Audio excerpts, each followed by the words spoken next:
So, students, in our last lecture, we were discussing about distance and displacement.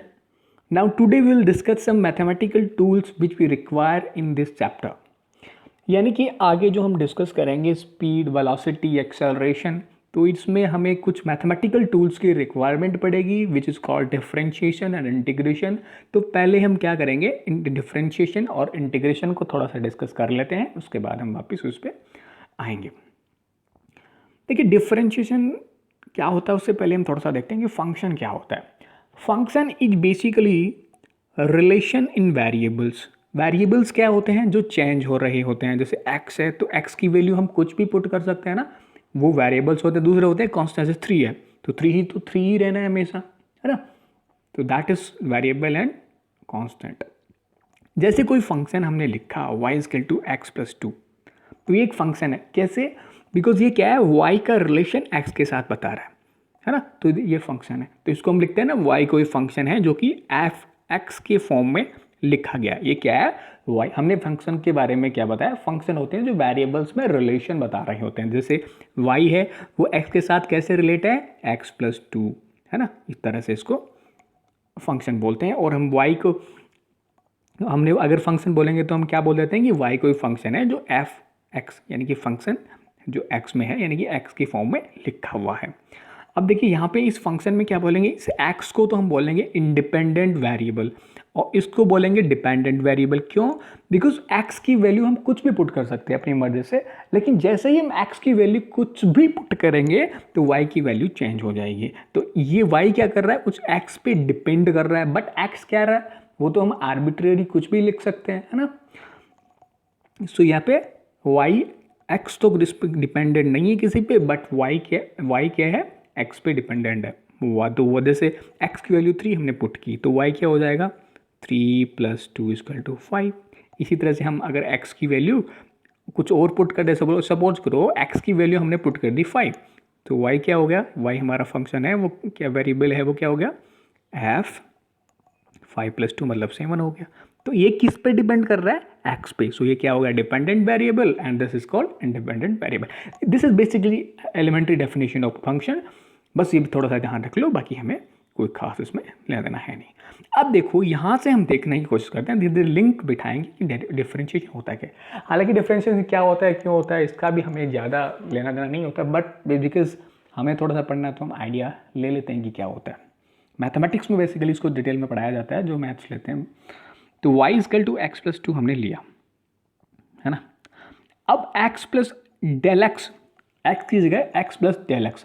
देखो del क्या होता है इसका पहले मैं बताता हूँ. फिजिक्स में डेल हम बहुत बार यूज़ करेंगे. किसी भी क्वांटिटी के साथ डेल लगा दो, मतलब ये उसमें चेंज को बताएगा. जैसे डेल एक्स लिख दिया यानी कि x की कोई एक वैल्यू है, इसको x2 बोल दो, माइनस x की कोई वैल्यू है, इसमें x1. तो इसमें चेंज को बताने के लिए हम डेल यूज़ करते हैं, ठीक है. यहाँ पे हमने क्या किया कि x प्लस 2 था, है ना. सपोज करो x को हमने कुछ चेंज कर दिया, x प्लस डेल एक्स, यानी कि कुछ x में और ऐड कर दिया. तो अगर x में कुछ चेंज किया तो y आ गया y plus del y. Del y का क्या मतलब है कि y में कुछ चेंज आ गया, है ना. डेल का क्या मतलब हमने समझा कि कुछ चेंज है ना.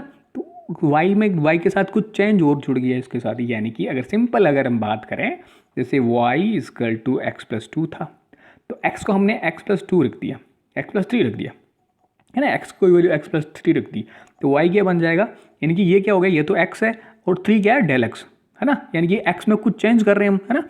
डेल x था, उसमें डेल x 3 और जोड़ दिया तो क्या बन गया, x प्लस डेल x. तो y क्या बन जाएगा, y is equal to x की वैल्यू रखो, x की वैल्यू क्या रख दी, x प्लस 3 प्लस 2, ठीक है.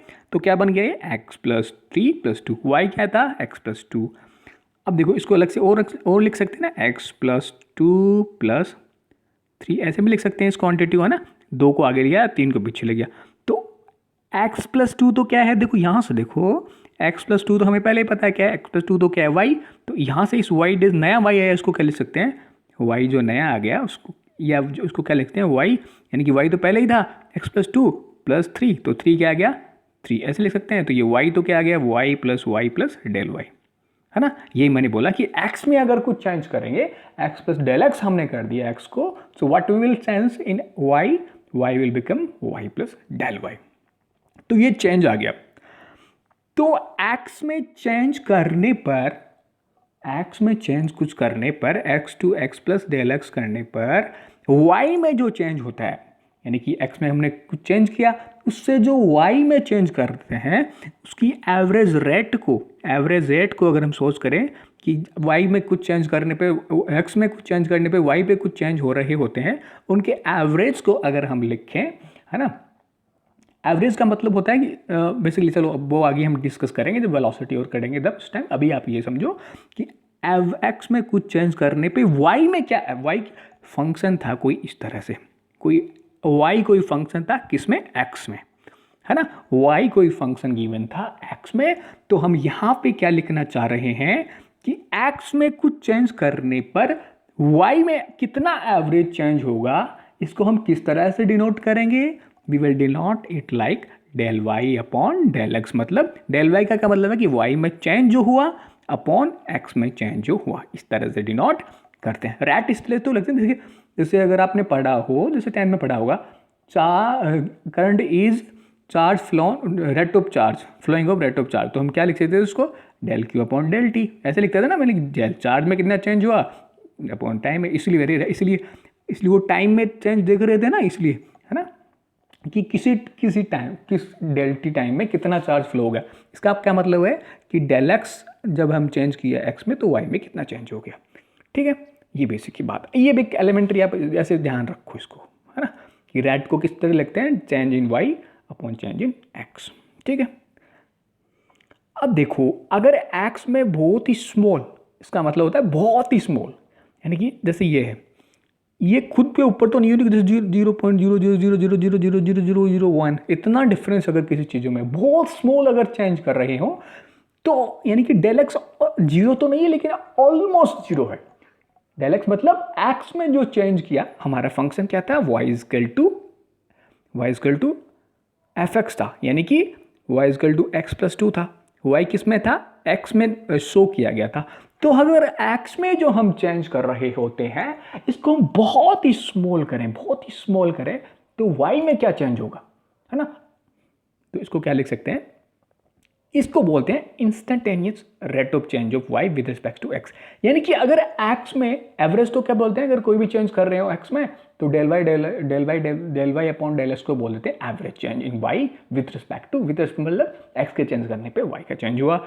अगर इंस्टेंटेनियस रेट ऑफ चेंज किसको बोलेंगे, अगर हम x में बहुत स्मॉल चेंज कर रहे हो, ऑलमोस्ट जीरो चेंज कर रहे हो, लिमिट, इसका क्या मतलब होता है, ये शो करने का तरीका है, जैसे आप देखो तो del y upon del x इस तरह शो करेंगे, और इसको जो इस कंबाइंडली को जो हम शो करते हैं वो होता है d upon d x, d y upon d x, d y upon d x. अब यहाँ पे ध्यान रखो, ये तो क्या था, del y upon del x, ये तो एक रेशो था कि y में कितना चेंज हुआ और x में कितना चेंज हुआ, लेकिन यहाँ पे जब d y upon d x लिख रहे हैं दैट इज कॉल्ड ऑपरेटर। ये डी बाई डी एक्स है, ये एक ऑपरेटर है, ऑपरेटर मतलब एक मशीन है, इसमें आप y जो x by x plus to है, ये हमारा जो फंक्शन डाला आपने, तो इसको कुछ बदल देगा, वो बदल के बाहर निकाल देगा। ये कैसे बदलता है हम आगे चलेंगे जब पढ़ेंगे, but basically d upon d x is called derivative और डिफरेंशिएशन ऑपरेटर। ये डी बाई डी एक्स क्या है, यहाँ पे एक ऑपरेटर है। डी और d y by d x है, d y by d x combinedly is called differentiation of y with respect to x। ये बेसिकली बात है डिफरेंशिएशन की, डिफरेंशिएशन होता क्या है। अब इसको ग्राफिकल रिप्रेजेंटेशन अगर देखें, जल्दी से ग्राफिकल रिप्रेजेंटेशन देख लेते हैं और उसके बाद हम कैसे चेंज होता है वो हम देखेंगे, जो मेन इंपॉर्टेंट जो चीज़ है वो आएगी इसके बाद। ये तो केवल बता रहा हूँ कि क्या होता है डिफरेंशिएशन, थोड़ा सा आइडिया तो आपको होना चाहिए ना जो पढ़ रहे हो। तो ग्राफिकल रिप्रेजेंटेशन थोड़ा देखते हैं ना, इसको डिस्कस करते हैं, थोड़ा ऊपर और कर लेता हूँ, ये लो, ठीक है। देखो कोई भी ग्राफ है, देखो ये y है, ये x है, ये y और x का ग्राफ है, आपने ग्राफ देखे होंगे, मैथ्स में भी देखे होंगे, थोड़े बहुत फिजिक्स में भी देखे होंगे, ठीक है।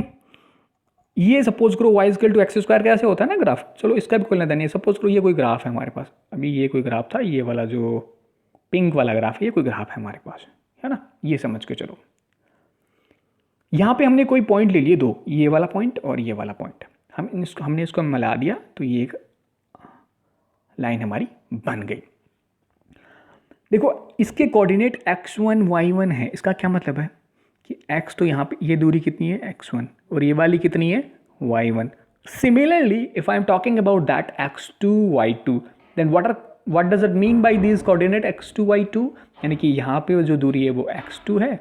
आपको समझ पता होगा या फिर मैथ्स में अगर नहीं भी पता तो आप जैसे जैसे आगे चलोगे हम कोऑर्डिनेट सिस्टम्स और अच्छे से समझेंगे. तो ये क्या है y2 है ना. ये बेसिक बात हो गई. अब देखो आपने अभी तक पढ़ा होगा कि किसी भी लाइन का अगर स्लोप निकालना तो हम क्या करते हैं टेंजेंट लेते हैं उसका, यानी कि टेन थीटा लेते हैं कहाँ से एक्सिस से.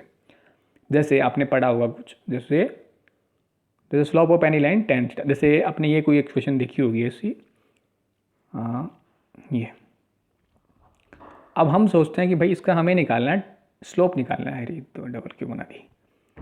यहाँ से हमने कुछ स्ट्रेट लाइन है ना ऐसे, इसका स्लोप निकालना है तो हम क्या करते हैं जैसे यहाँ पे कोई पॉइंट है x2 y2, या फिर सिंपली आप ये देखो इसका स्लोप निकालने के लिए क्या कर लेते हैं हम यहाँ ये टेन थीटा इसका ले लेते हैं, टेन थीटा इसका ले लेते हैं. ये बेसिक बात है, अगर आपको नहीं भी पता है तो आप बता दो. स्लोप निकालने के लिए क्या करते हैं उस लाइन का टेंजेंट विथ एक्सिस से लेते हैं.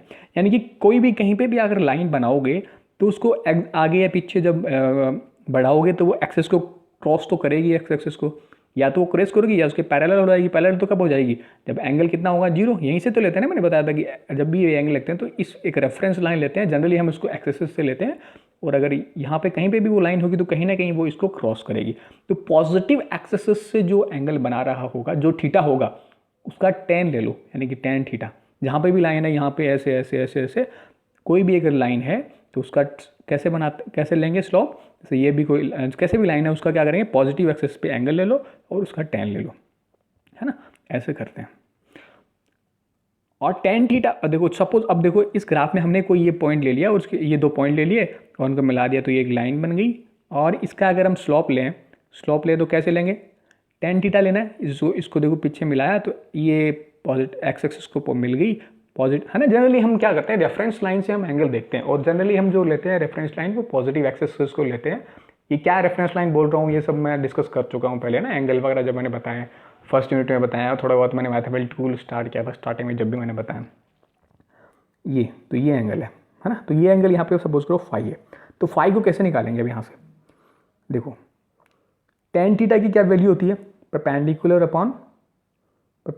Upon base. मैं बताना क्या चाह रहा हूँ ये ग्राफ है, ये दो पॉइंट मैंने कोई चूज कर लिए फिर इनको मिला के लाइन बना दी. और मैं ये बताना चाह रहा हूँ कि जब भी हमें किसी ग्राफ का या किसी भी एक लाइन का क्या निकालना हो, जैसे ये ऐसा ग्राफ होता है इसका टेंजेंट निकालना होता है, ये निकालो हर जगह ये वो थीटा ही आएगा ना कांस्टेंट होता है. लेकिन ये वाला जो तो कैसे निकालते हैं ऐसे स्ट्रेट लाइन का टेन थीटा ले लो उसका सिंपली निकल गया.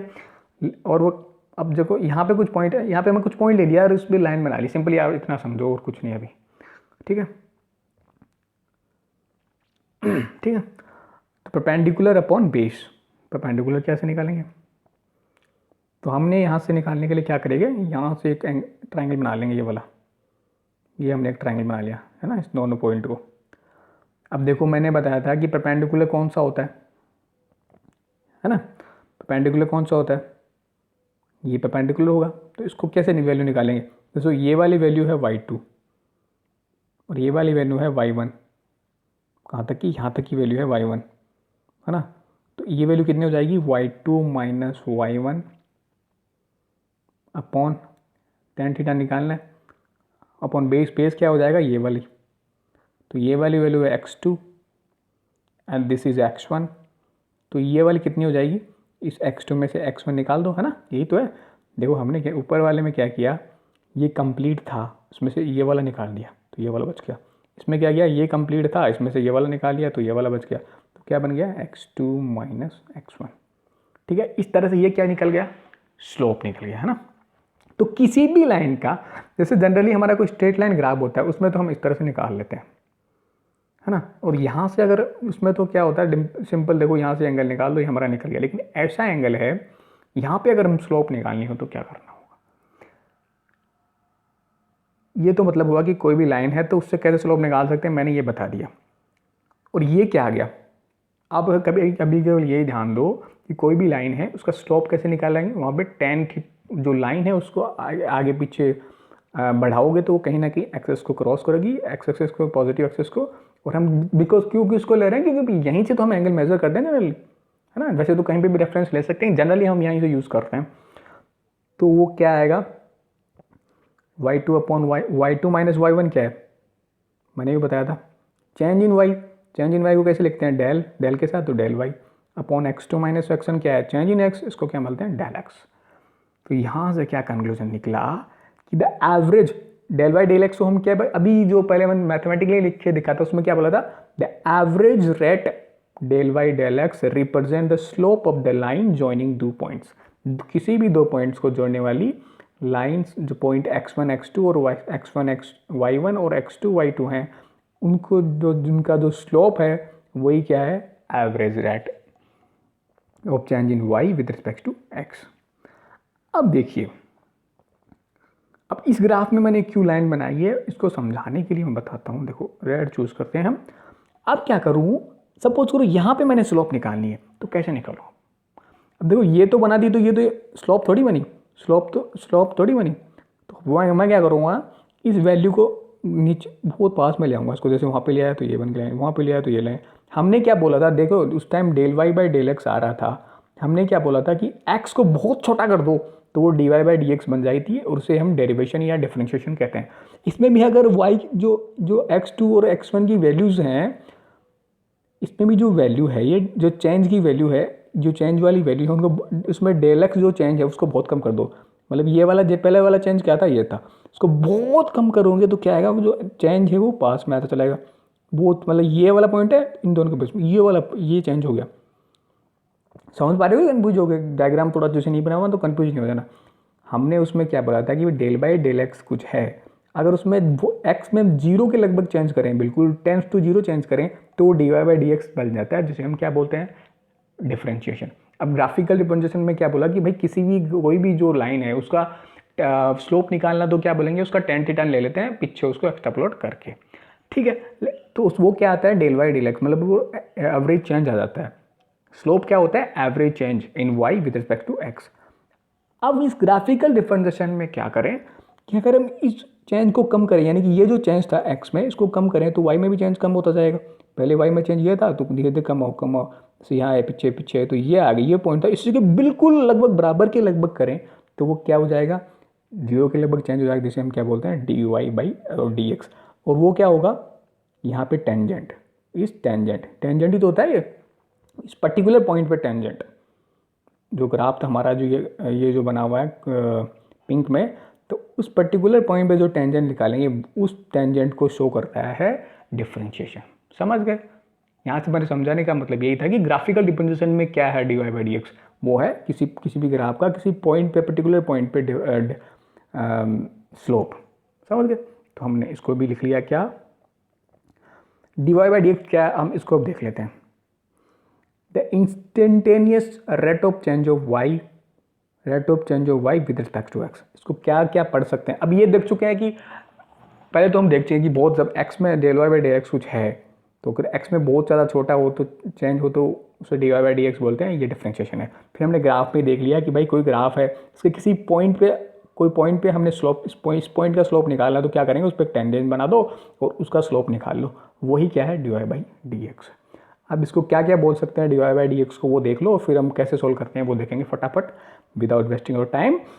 तो d y by d x को हम क्या क्या बोल सकते हैं, that instantaneous rate of change of y with respect to x. यानी कि इसमें इंस्टेंटेनियस जो चेंज होता है, इंस्टेंटेनियस का मतलब होता है जिस पर्टिकुलर टाइम पे, किसी पर्टिकुलर टाइम पे या किसी के पर्टिकुलर पॉइंट पे, है ना, जैसे एक्स है तो एक्स की किस पर्टिकुलर वैल्यू पे हम वाई में चेंज कर रहे हैं, that is called instantaneous change in y with respect to x.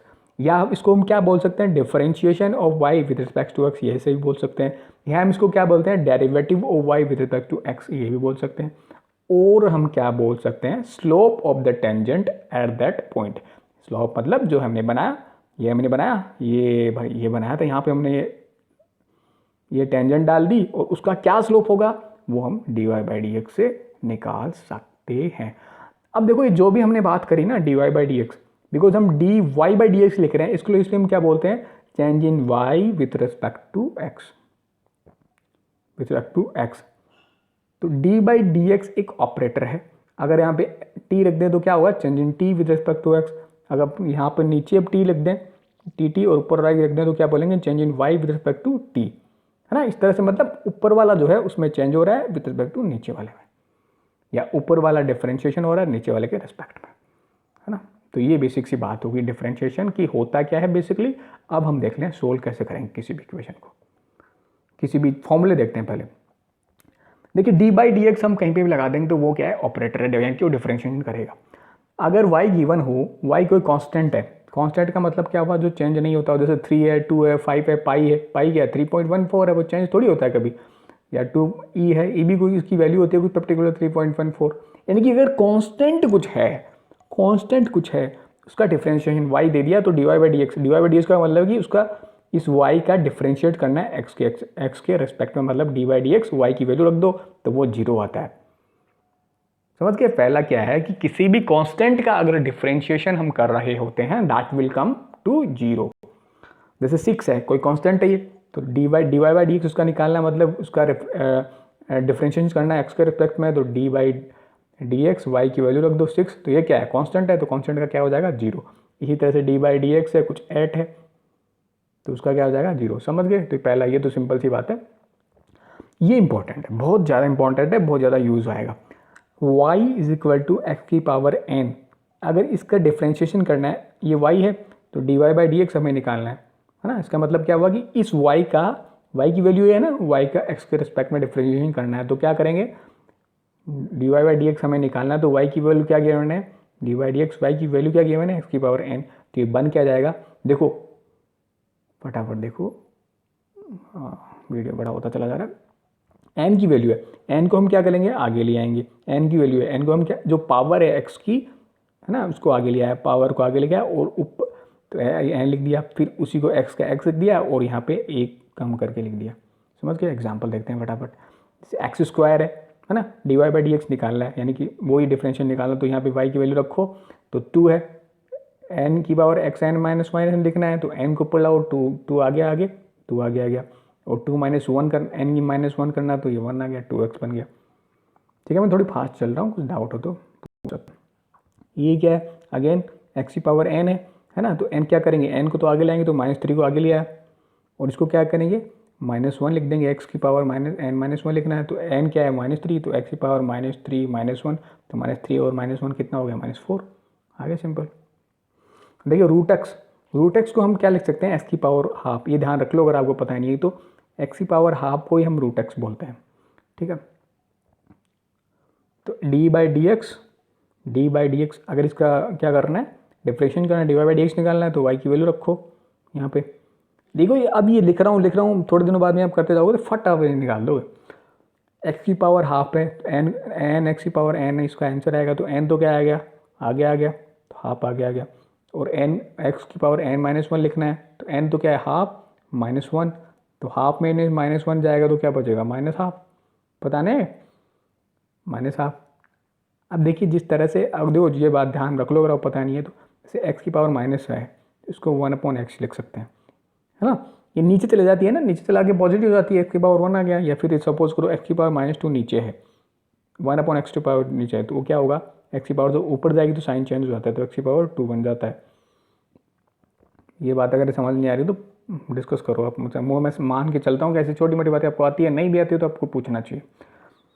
1/2 x की पावर हाफ, इसको नीचे भेज दिया तो क्या होगा, पॉजिटिव पावर हो गया, और अगेन यहाँ पे क्या हुआ, देखो यहाँ पे हमने क्या किया था, रूट एक्स को क्या लिखा था, एक्स की पावर हाफ, तो यहाँ पे एक्स की पावर हाफ को वापस क्या लिख दिया, रूट एक्स नीचे भेज के। ठीक है, अब देखो 1/√x है, तो इसको कैसे सोल्व करेंगे, 1/√x है, इसको क्या लिख सकते हैं, 1/x की पावर हाफ, जब उसको ऊपर ले आओगे तो क्या होगा, मैंने भी बताया कि जब जो पावर्स होती हैं उनको ऊपर ले जाते हैं तो साइन चेंज हो जाता है ऊपर या नीचे, है ना, जब ऊपर ले जाते हो तो साइन चेंज हो जाता है, और ऊपर से नीचे जाते हैं तो भी साइन चेंज हो जाता है, तो क्या हो गया, ऊपर जाएगा तो -1 पावर हाफ, अब सेम चीज़ हो गई भाई, क्या हो गया, माइनस आ गया आगे, सिंपल चीज़ है, इसलिए मैं थोड़ा फास्ट भी चल रहा हूँ। और अगर फिर n हो गया, एक्स की पावर n-1 करना है, तो n तो क्या है -1/2, -1 और करोगे तो क्या हो जाएगा, -1 और -1 इसको जोड़ना तो आता ही होगा आपको। तो -1/2 तो ऐसा क्या आ गया, आधे में 1 जोड़ोगे तो क्या आ जाएगा, 1.5 आ जाएगा, है ना। 3/2 क्या होता है, 1.5। जोड़ना तो आता होगा, जोड़ना नहीं आता तो बता दूँ, चलो जोड़ना तो आता होगा, मान लेते हैं इतना तो।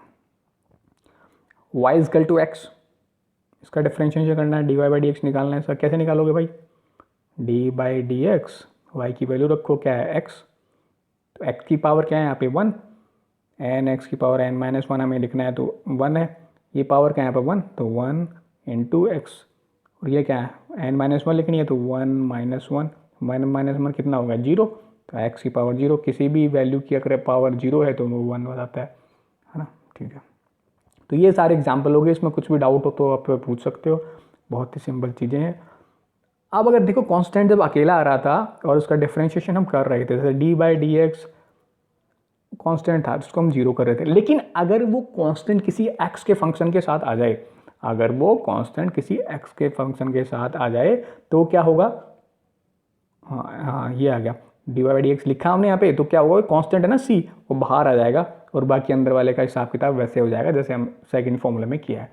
एग्जाम्पल के लिए हम देख लें, जैसे 3x² है तो इसमें क्या है, ये 3 आ गया, ये हमारा x का फंक्शन है और ये 3 क्या आ गया, उसका कांस्टेंट है, तो dy/dx निकालेंगे तो क्या करेंगे, इसको ऐसे लिख दिया बस है, y की वैल्यू रख दिया ना यहाँ पे, 3 बाहर आ जाएगा, ऐसा ऐसा 3 बाहर आ गया, अंदर वाले का वो हिसाब किताब हो जाएगा जो फॉर्मूला 2 के अकॉर्डिंग।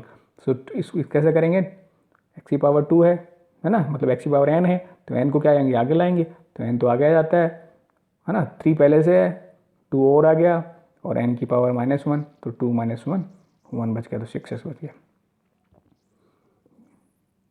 हाँ 3/x², अगेन इसको क्या लिख सकते हैं, 3 × x की पावर -2, मैंने क्या बताया था कि ऊपर से नीचे ले जाओ या फिर नीचे से ऊपर लाओ किसी भी x के पावर वाली चीज़ को, तो पावर का साइन चेंज हो जाता है। तो dy/dx, y की वैल्यू रखो 3/x की पावर -2, तो 3 बाहर की बाहर ऐसे है ही, क्योंकि वो बाहर आ जाता है ना, कांस्टेंट जब मल्टीप्लाई में होता है उसके साथ, कांस्टेंट अकेला होता है तो 0 हो जाता है, but if it is with some function of x then what will be happen is, अब इसको ऐसे कैसे करेंगे, इसको करेंगे, 3 तो बाहर आ गया और x की पावर -2 को सोल्व करेंगे तो -2 आ गया, x की पावर -2 - 1 तो क्या बन गया है -6 और x की पावर -3। अब बेसिकली कुछ फॉर्मूले देख लेते हैं जो आपको याद करके आने नेक्स्ट क्लास से पहले।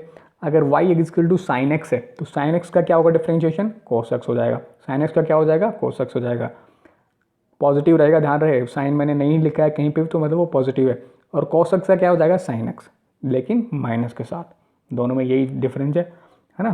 साइन का क्या हो जाएगा cos, और cos का क्या हो जाएगा साइन, बट डिफरेंस क्या है कि जब cos का साइन होगा तो माइनस साइन आएगा। y से dy/dx पता है, ये मतलब ये डिफरेंशिएशन कर रहे हैं इसका, मतलब sin x का डिफरेंशिएशन क्या हो जाएगा cos x का क्या हो जाएगा -sin x। अब tan x का क्या होगा sec²x, tan x का क्या होगा sec²x, और cot x का क्या होगा cos sec²x। देखो साइन कोस ऐसे लिखते हैं ना, sine cos tan cot second cosec, तो सेकंड जैसे sine tan cot second cosec, तो साइन टेन का तो क्या हो गया sec²x, कॉट का क्या हो गया cos sec उससे आगे वाला, साइन सेक से आगे वाला, बट वो माइनस के साथ cos²x। जैसे जैसे आप सॉल्व करोगे फॉर्मूले याद होते चले जाएंगे, बट आप कोशिश करना कि कल जब परसों मंडे को क्लास हो उससे पहले आप इनको, मंडे का लेक्चर उससे पहले आपको याद होनी चाहिए। इसके बाद sec x का क्या हो जाएगा, sec तो ऐसा कैसा आ गया, और टेन के साथ है ना, टेन का क्या आया था sec²x आया था ना, तो इसके साथ टेन, जैसे sec तो खुद का आ गया और फिर sec इसका आ गया जिसका टेन का था।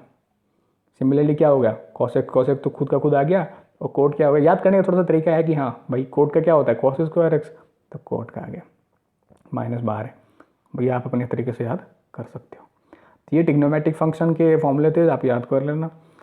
ये आगे कुछ फॉर्मूले हैं, बाकी इनके एप्लीकेशन नेक्स्ट लेक्चर। जैसे y = a की पावर x है कुछ, इसको कैसे लिखोगे, इसका क्या होगा डिफरेंशिएशन, ये हो जाएगा a की पावर x ऐसा कैसा, और log e की पावर e, log e क्या होता है, बेस होता है log में, है ना, ये चीज़ें अगर आप log नहीं पढ़ी हो तो ऐसे बेस होता है, log e की पावर log e a ऐसे लिखते हैं उसको, और log e को हम ये आप लिख लेना एक पॉइंट लगा के, log अगर बेस e में कुछ वैल्यू है इसका मतलब है कि log इसको हम ln भी लिख सकते हैं, ln है है ना। log की अगर बेस ई है तो उसको हम ln a लिख सकते हैं, ऐसे लिख लेना एक पॉइंट लगा के। तो इसको कैसे, या तो log e की a लिख दो या फिर ax ln x भी लिख दो। इसका क्या हो गया, ax ln a, ax तो ऐसा कैसा, और ln और a। जैसे 4x है एग्जाम्पल के लिए, y इक्वल टू 4x है तो ax ऐसा कैसा, और log e 4 हो गया। या फिर हम इसको क्या लिखते हैं, 4x ln 4, कि log बेस e के साथ होता है उसको ln लिख लेते हैं। और सिंपल अगर log लिख रहा हो तो उसका मतलब होता है कि log सिंपल अगर कहीं पे लिखा हुआ है log, ऐसे log कहीं पे लिखा हुआ है, इसका मतलब होता है कि log की पावर क्या है, log की बेस क्या है 10, पावर नहीं बेस। अगर सिंपल कहीं पे log लिखा है तो log 5 लिखा है तो इसका मतलब क्या है कि log बेस 5, log 10 बेस के साथ 5 10 और 5 है। इसका कन्फ्यूज नहीं होना, मतलब इसको आप ज़्यादा इसमें जो यूज़ किया जाएगा माइनली ऐसे यूज़ किया जाएगा ln में, ये मैंने बताने के लिए किया है ना, जनरली ऐसे यूज़ करते हैं। अब e की पावर x का क्या हो जाएगा, e की पावर x का क्या हो जाएगा, सिंपली की पावर x ही रह जाएगा। इसको हम इससे भी समझ सकते हैं, देखो ax ये क्या आया था,